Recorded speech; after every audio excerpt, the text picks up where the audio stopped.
মায়া জিনিসটা বড়ই অদ্ভুত। একবার যদি কেউ কারো মায়ায় পড়ে যায়, তখন তারপর সেই মায়া থেকে বেরিয়ে আসা খুব কঠিন। হ্যালো এভরিওয়ান, আমি শামীমা জাহান মৌ। আবারও চলে আসলাম আপনাদের জন্য একটা মিনি ব্লগ নিয়ে। আসলে এই বিকালের নাস্তা নিয়ে মেয়েদের একটা খুব প্যারা মাথার মধ্যে ঘুরে। মানে কি দেব নাস্তা, প্রতিদিন এক এক দিন এক এক রকম একটা জিনিস দিতে মানে বড্ডই ইচ্ছে হয় আর কি। তারপরেও সমস্ত ব্যস্ততার মধ্যে হয়তো বা সবাই সবটা পেরে ওঠে না।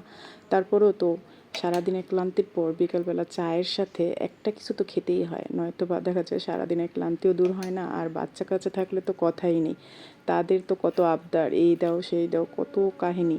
বা অনেকে ফাস্টফুড খেতে চায়, অনেক বাচ্চারা বাহির থেকে অনেক চওড়া দামে এটা সেটা এনে কিনে খাওয়ার বায়নাও ধরে।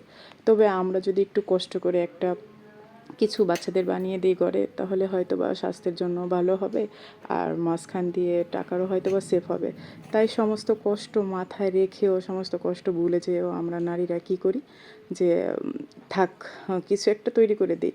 তো তেমনই আমার বাচ্চার জন্য একটা ঘরে একটা রুটি ছিল যদিও, তো সেটা দিয়েই বানিয়ে ফেললাম নাস্তা। তো ভালো থাকবেন সবাই, আল্লাহ হাফেজ।